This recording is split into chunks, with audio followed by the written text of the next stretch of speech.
Voilà, Sébastien Grandjean, malheureusement pour votre première, il n'y a pas de victoire au bout. Il y a une défaite. Comment vous analysez ce revers de votre équipe? Je pense que c'est le seul côté négatif du match.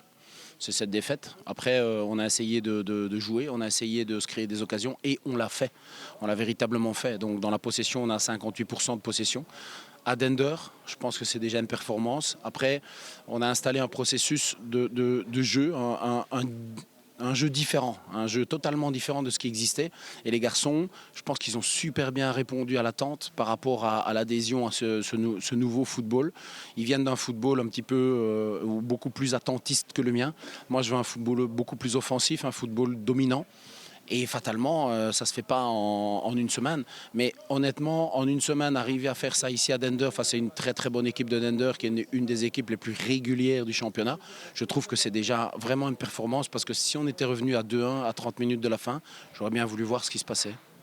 Oui, malheureusement, on y a cru. Il y a cette tête absolument merveilleuse de Guy Lekens. Avec ce hors-jeu, bon, malheureusement, on n'a pas eu le ralenti avec la bonne vision de la caméra.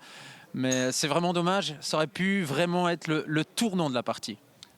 Écoutez, je pense que si vous-même à la télévision vous avez du mal à dire qu'il y a hors-jeu, donc on pourrait dire aussi qu'il n'y avait pas hors-jeu. Et donc c'est un fait de match extrêmement important. J'aurais bien voulu voir si ça avait été de l'autre côté, ce qui se serait passé. Donc c'est un fait de match très important. J'en veux pas, mais je crois que là-dessus on a été lésé. En plus on a une énorme occasion ensuite. Donc je veux dire, on est quand même à 1 contre 1 avec le gardien. Nous on met pas, eux ils mettent. Donc la différence aujourd'hui c'est ça. Une équipe rodée, qui s'est créé des occasions, une équipe en rodage, mais qui s'est créé aussi des occasions. On peut construire là-dessus, je pense. Et votre coaching aussi en deuxième mi-temps, on a vu que les entrants, surtout avec Yanis, ça a apporté vraiment quelque chose. Oui, c'est clair, mais il fallait trouver une solution. Surtout, on connaît sa qualité de jeu, on connaît son pied gauche, on connaît sa taille. Donc moi, je n'ai pas eu peur de le balancer un petit peu sur le terrain à la mi-temps. Pourquoi? Parce que voilà, en faisant 2 changements à la mi-temps, ça me laissait 3 temps de changement pour la seconde mi-temps. Donc au niveau stratégique, c'était important. Et surtout, je savais qu'il allait nous amener quelque chose. Et Guy Lekens qui a fermé beaucoup plus Mbarki, qui a eu beaucoup trop de liberté en première mi-temps.